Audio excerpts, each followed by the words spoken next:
Film की बात की लिट्टी चोखा फिल्म में काजल राघवानी थी और आपकी जोड़ी और काजल राघवानी की जोड़ी को दर्शकों का बहुत प्यार भी मिलता है, तो फिर इस फिल्म से काजल राघवानी को हटाकर किसी और अभिनेत्री को क्यों लिया जा रहा है? अच्छा देखिए, मैं आपके सवाल को एक जवाब देता हूँ। जब हम किसी के साथ रिपीट काम करते हैं तो भी आपका सवाल होता है, आप इसी के साथ क्यों करते हैं, इसी के साथ क्यों करते हैं, क्या प्रॉब्लम है, क्या चक्कर है।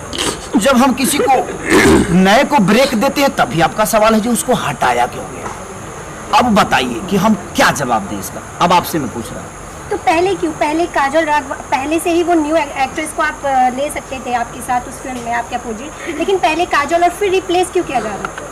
कौन बोला जी रिप्लेस किया गया? पहले काजल राघवानी, श्रुति राव आई नाम आया था, अभी भी काजल राघवानी है। श्रुति नहीं है। श्रुति राव मेरे कौन सी सिनेमा में? चोखा। लिट्टी चोखा में काजल ही है। देखिए, मेरा कहना यहाँ है कि मैं किसी को ना हटाता हूँ और ना ही रखवाता हूँ। मैंने बहुत सारे नए एक्टरों के साथ काम किया है। ये हैं, अभी मैंने मंटुआ के नानी किया, उसमें भी नई तीनों लड़कियाँ नई हैं। प्रॉब्लम ये है, मैं आप सबसे एक बार बात ये बताना चाहता हूँ। आप लोग को भी एक चीज़ें होती है ना कि जोड़ियाँ क्यों आती हैं।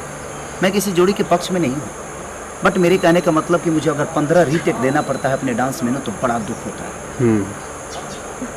सर, इस लॉकडाउन में अगर कोई अच्छी एक्ट्रेस हमारे साथ अगर एक टेक में हमारा काम कर दे तो हम कोशिश यही करते हैं कि हमारे साथ वही काम करे। इसलिए कि जब गर्मी होती है, पसीना होता है, पंखा नहीं होता, पहाड़ों के बीच में, और हमें तुरंत काम करके निकलना होता है, टाइम कम होता है, क्योंकि हमारी भोजपुरी की बजट से लेकर और हमारी रिकवरी दोनों मायने रखती है और सबका ख्याल रखना पड़ता है। और एक कोई नई लड़की आती है जिसको डांस भी नहीं आता है और उसके साथ काम करने के बाद हम 20-20 रीटेक देते हैं, एनर्जी उतनी लगती है, तो जब हम नाचते हैं तो हमें तकलीफ होता है कि हमने गलतियां की हैं।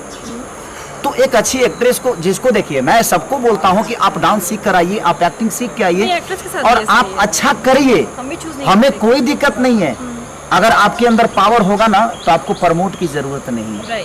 मेरे कहने का मतलब, प्रमोट की जरूरत नहीं है। एक बार पूछ खेसारी के साथ एक सिनेमा करके और लोग बड़े कहीं ना कहीं बड़े लेवल पे हो जाते हैं, लेकिन कोई लोग है कि 10 सिनेमा करने के बाद भी उनका पोजीशन नहीं बनता है। तो क्या करिएगा, उसके लिए ना मैं दोषी हूँ, ना कोई दूसरा दोषी है, ना कोई एक्टर दोषी है।